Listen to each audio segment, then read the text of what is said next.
Imagine this. You're working inside a secret nuclear facility in the middle of a freezing American desert.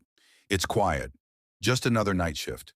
But at 9:01 p.m., a single mistake turns the entire reactor into a bomb. 3 men inside, gone. Not in minutes, but in a single second. This is the story the U.S. government tried to bury. The story of the SL-1 nuclear disaster. The only time in history when a reactor killed its own operators instantly. It was January 3rd, 1961. Deep in the Idaho desert stood the stationary low-power reactor number 1, or SL-1, a small experimental nuclear reactor built by the U.S. Army. Its goal? To test if tiny reactors could power remote military bases during the Cold War. Only 3 men worked that night: John Burns, Richard McKinley, and Richard Legg. All young, all trained, all unaware that in a few minutes, they'd become radioactive history. The men were performing a simple maintenance task, lifting a control rod to restart the reactor. But there was a catch. That single rod controlled all the reactivity. If pulled out too far, even by a few inches, the reactor could go supercritical.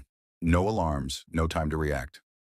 At 9:01 p.m., the rod was yanked up nearly 20 inches, far beyond safe limits. In just 4 milliseconds, the reactor produced a massive power spike, 20,000 times higher than normal. Water turned to steam instantly. The pressure shot up, and the reactor vessel exploded. The entire building shook like an earthquake. 1 man was impaled to the ceiling by a metal rod. Another was thrown across the room. The third died instantly, crushed by flying equipment. It was over before any of them even realized what happened. When rescue teams arrived hours later, they couldn't even enter. The radiation inside was deadly. The bodies were so radioactive that they had to be handled with robotic arms and sealed in lead-lined coffins. Investigators later discovered that the explosion released so much radiation, it contaminated the entire building and surrounding snow for weeks. But the biggest mystery remained. Why was the control rod lifted so high? Was it a tragic mistake or something darker? A deliberate act? Some reports suggested human error, maybe an accidental overpull, but others whispered a darker story. They said one of the operators, John Burns, had been having personal problems and might have done it intentionally. A murder-suicide inside a nuclear reactor. To this day, no one knows the truth. The SL-1 was dismantled, buried under tons of concrete and earth, and the site still remains radioactive, sealed away from public access. 3 men walked into that reactor and never came out.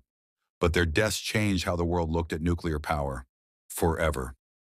The SL-1 disaster wasn't just a tragedy, it was a warning that even the smallest human error can unleash unthinkable power. Some say it was an accident, others believe it was something darker. What do you believe?